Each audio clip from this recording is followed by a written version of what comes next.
Love it. Bob, great to meet you, sir. Thank you for taking a minute out for the program today. Sure.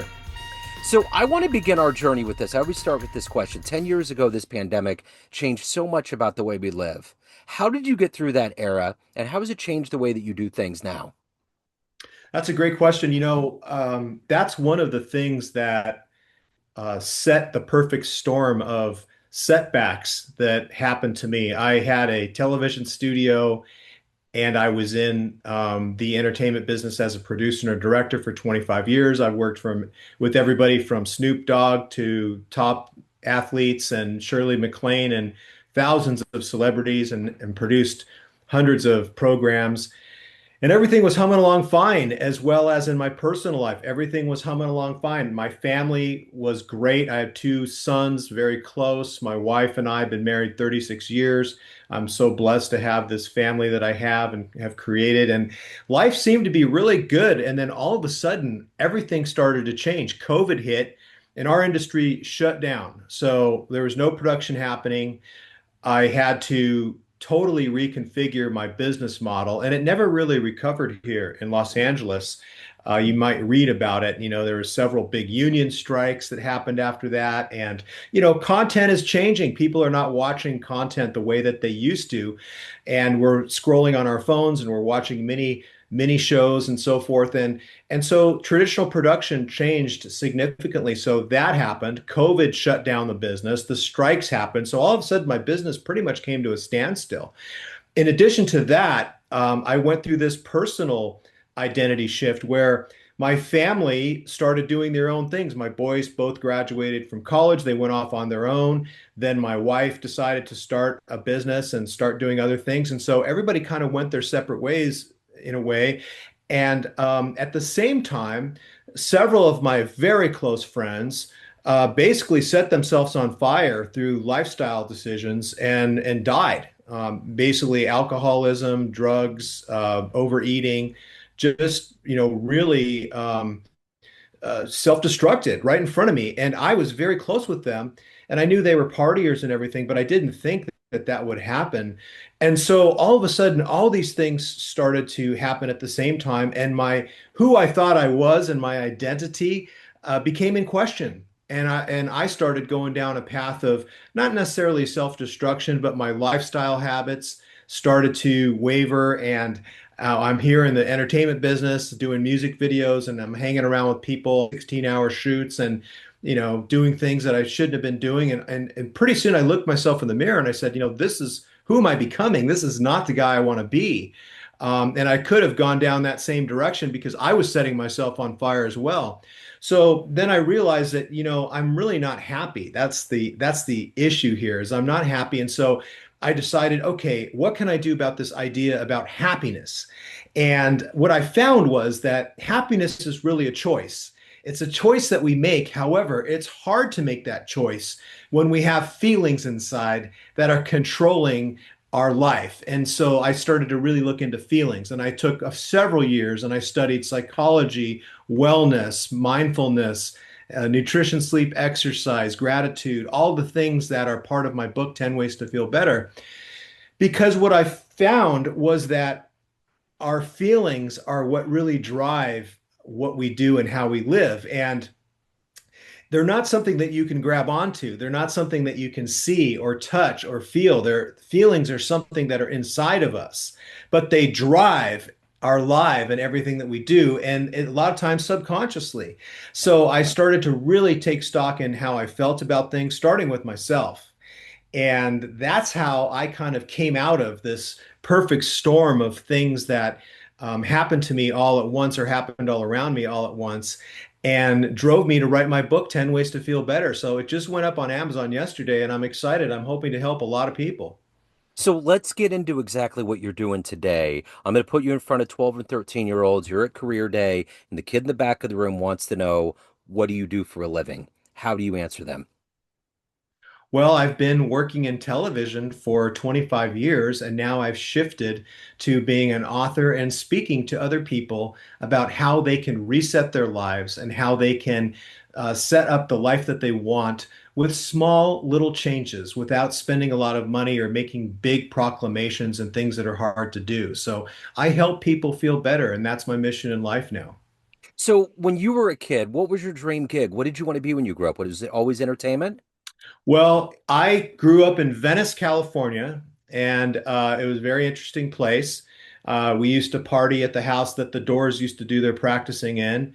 And I went to Venice High School where they filmed Grease, and I was a professional skateboarder. I rode with the famous Dogtown Z Boys that there's been a documentary that won Sundance, and the Lords of Dogtown movie were made about them. And so I was raised as a latchkey kid. My parents were both working, and we were on the streets. We were outside, skateboarding, going in backyards and emptying swimming pools and making our own fun in the urban landscape.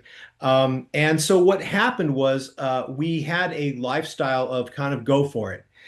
And I say that philosophically about what skateboarding taught me about life. And that is that, life is like skateboarding in that you're never going to do anything great unless you drop in. Yeah. When you're at the top of a pool or a ramp and you're going to skateboard down that ramp, you have to commit all the way and go for it. You can't just tentatively, sort of drop in because you'll fall. You have to go for it. And that's how it is in life too. But there's a balance there, which I learned.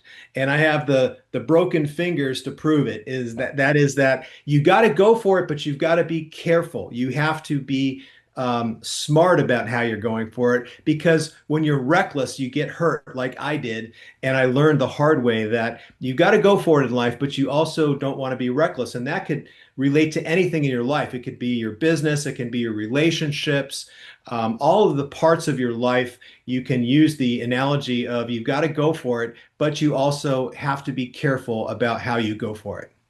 So, talk to me about what you saw early on growing up. What were the seeds that were planted that got you in the entertainment industry, that made you highly driven, that got you the success, and has led to you helping change people's lives today? How did all of this become your destiny?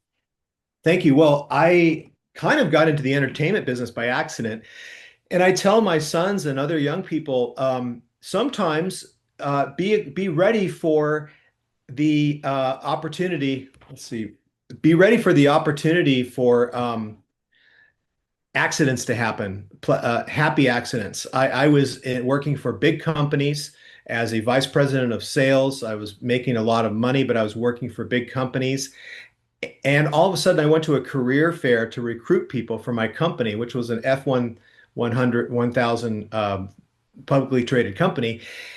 And the recruiter next to me said, "Wow, you work for this company as a vice president of sales. You're very marketable. Why don't I put you out there and see if there's something else for you?" And so the first interview I went to was a media company, and the owner was a accountant who had a really nice company that was selling media products to the entertainment business. And he had a son that he had groomed to run the company. And unfortunately, his son passed away from cancer, and he had no one to run the company. And downstairs, he had a floor of people waiting for the phone to ring. So he hired me, and I came in.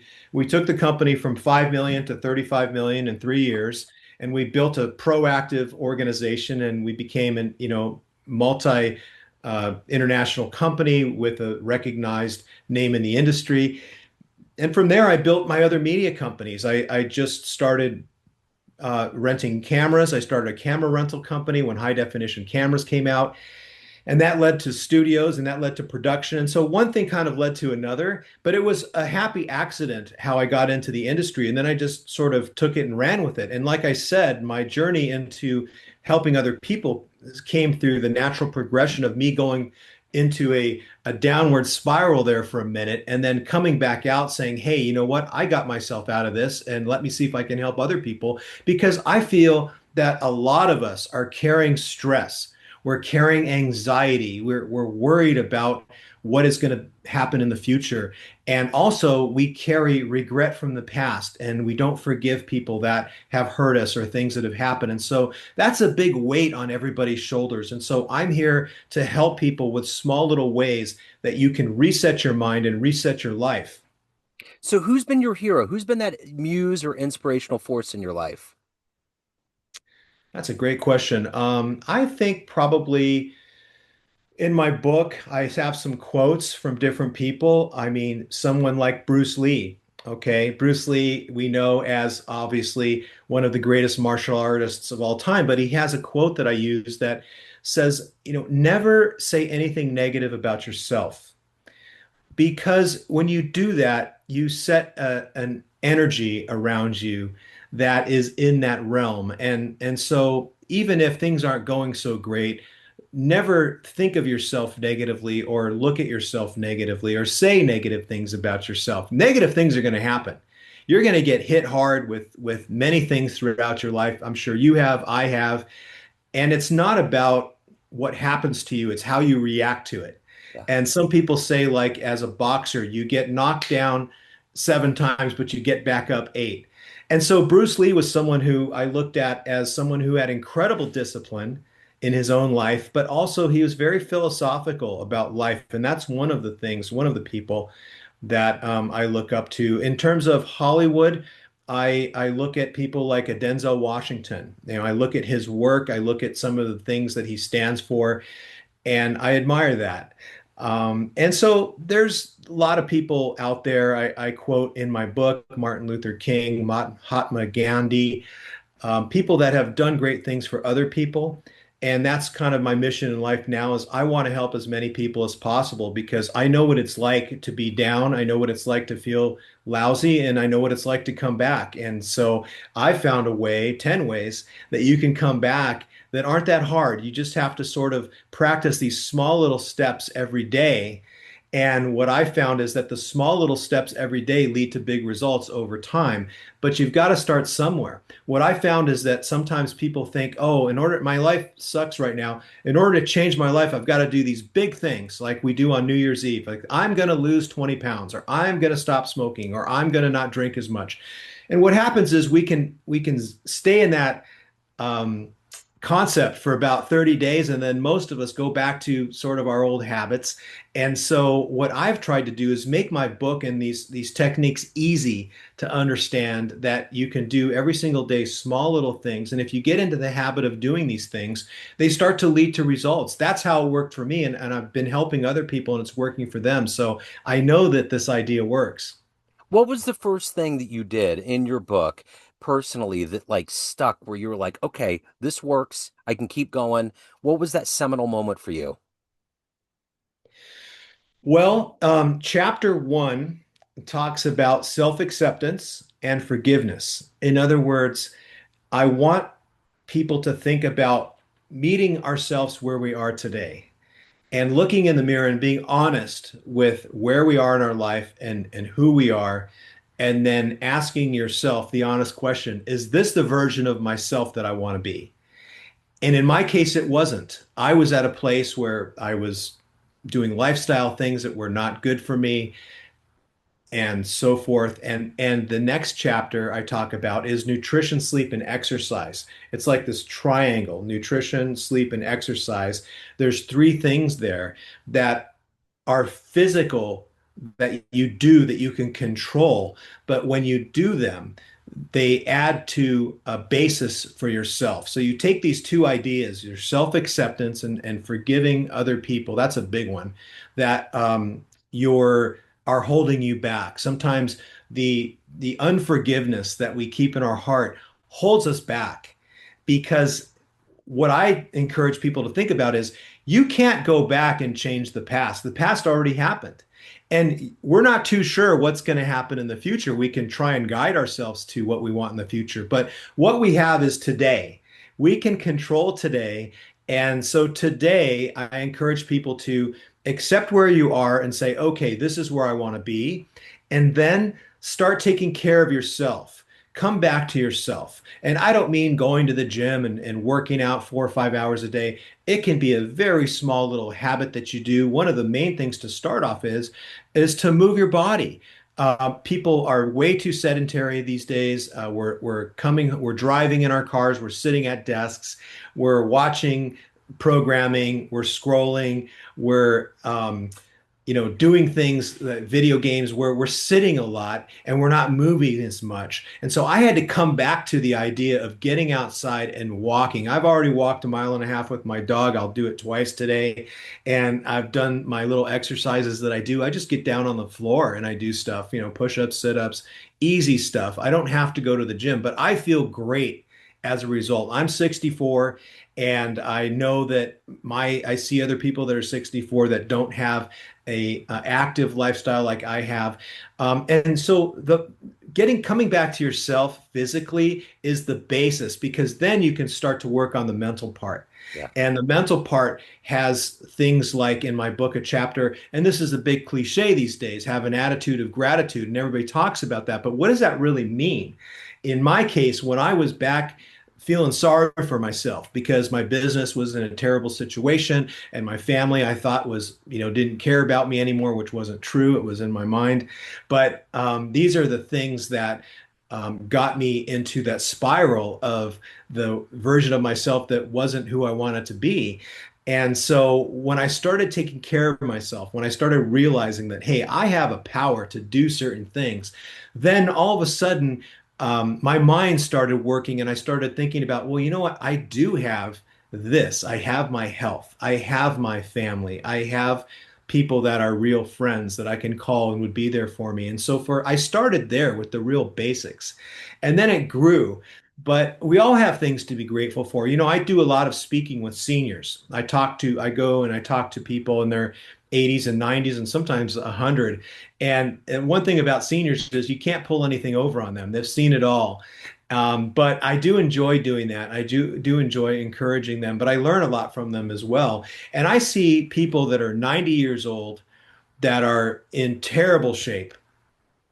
They've got a terrible disposition. They're angry. They feel their best years are behind them. They feel that they are, not the person they used to be, which is true. As we get older, I'm not 20 anymore. I can't go skateboard in swimming pools anymore, but I can do other things. But then I see 90-year-olds they have a good attitude. They're like, hey, I can try new things, which is, by the way, one of my chapters in my book, to try new things and create things to look forward to.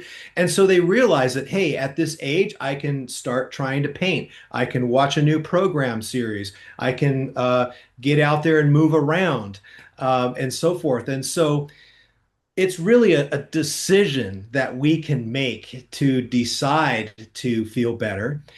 And again, my book, I've tried to make it really easy for people to even grab one of my ideas and think about it. And I know that it works because it worked for me. It's worked for many other people that I've been coaching. And I hope to really help a lot of people take their daily lives and where they are in their life right now and turn it into something that is much more meaningful to them and give them their purpose back and help people feel better. So, what is the energy for you every day to wake up and to do this work, to help change lives? You have a soul that you have to take care of. What makes you do this at a high level every day? Thank you. Well, it's again, one of the chapters in my book, it's create things to look forward to is the chapter. And every one of my chapters and every one of my concepts is backed by a scientific study. So it's not just me talking about thoughts. I've researched this stuff and I've come to back every concept up with the scientific study. And there's a study that shows that if you create things to look forward to in your mind and on your calendar or however you do it, it's good for us. It's good for us because the anticipation of something in the future that we're looking forward to gives us good feelings. It releases good hormones and so forth. And it doesn't have to be an expensive vacation or something that costs a lot of money. It could be something as simple as what we're going to have for dinner tonight, or that person that I'm going to reach out to that I haven't spoken to in a while, and I'm going to make the effort to call them. Small little things, but set things up so that every day we have some things to look forward to. So to answer your question, when I get up in the morning, I'm looking forward to my little workout because I know that's going to get me going, getting out, getting some sunlight, walking my dog, moving my body, and then I'll usually have things that I'm looking forward to doing. And now that my book is out, obviously there's a lot of opportunity there for things to do to help spread the word. And also, I'm looking to move more into corporate speaking and helping teams because I do have the corporate and business experience, helping teams to uh, reduce burnout and thrive in the workplace. After COVID, going back to your initial question, when COVID hit, it really hit a lot of industries, not just the entertainment business. Every business was shut down and people started working remotely. And as a result, there's a whole generation of people that have not gotten up and going to, not had the experience of getting up and going to the office or a workplace every day. They've been trying to work remotely and so forth. And, that's a different experience. And so what I'm trying to do is help people get back into the groove of getting out there, um, finding meaningful purpose in the work that they do. So speaking gives me a great thing to look forward to every day. And right now I'm speaking about 4 or 5 times a week, but I'm looking to increase that. I'm not here to sell a lot of books. I'm here to help people through my book, but I want to spread the word of how you can feel better and how you can reset your life, whether it's in your personal life or at work. So, if you had a dream tonight and ran into the 18-year-old version of you, ready to go out into the world, and you walked in and there was a film projector and you click play, a 60-second highlight reel of your life comes up. Does that young version of you believe that your life turned out this way? I've always had an optimistic outlook. I think that that's one thing that has been in my favor. I was blessed to have two parents. Most of my friends growing up did not have two parents. I was lucky to have two parents. My dad was an immigrant who came from the old country, and he was a very optimistic guy. He was very positive. My mother, on the other hand, was very serious, American, very stoic, a little bit on the cynical, sarcastic side. And so I had this combination of two parents, but the point is they were there for me. And I honestly felt like whatever I decided to do, I could do. And I was encouraged to try a lot of things. Now, that I wasn't that great in school, I was in the gifted program, but I got A's if I wanted to get an A and I was interested in the class. But for the most part, I didn't really apply myself. So I probably would say, going back, that, I should apply myself more at school and got a little more out of it. But I learned a lot in life that now I've an experience that I've been blessed to have that has given me the ability to, I think, show other people how they can reset their life and feel better as well. So, in that highlight reel of your life, what's the highlight? What is the thing that you're the happiest and the proudest of? In terms of from zero to now, Yeah, in fact, yeah, in that highlight reel of the life that you watched that went before your eyes that turned into yeah. what you are now, what's the highlight? Well, I'll tell you, I am very grateful and happy about the family that we've created, my wife and I. That is my basis, that is my rock. I was very close with our boys growing up. I always wanted to be a dad. And that was one of the reasons why I lost my identity because when they left and went off on their own, my role as a father all of a sudden just stopped and I didn't really know what to do with myself. I probably was a much better father than I was as a husband. But but now I think I'm a better husband. My wife and I are very close, and our boys, we're very close with our boys as well. So I look at the blessing of having this beautiful family that we've created as my rock. And I also encourage other people to find the people in their lives that maybe they've been disconnected with, especially family members. I spoke to are we doing okay on time? Yeah, yeah, I absolutely. spoke to a 90-year-old lady about a few weeks ago, and she said, Bob, after I was giving my presentation, she said, Bob, I have a question for you. I haven't spoken to my son in 10 years.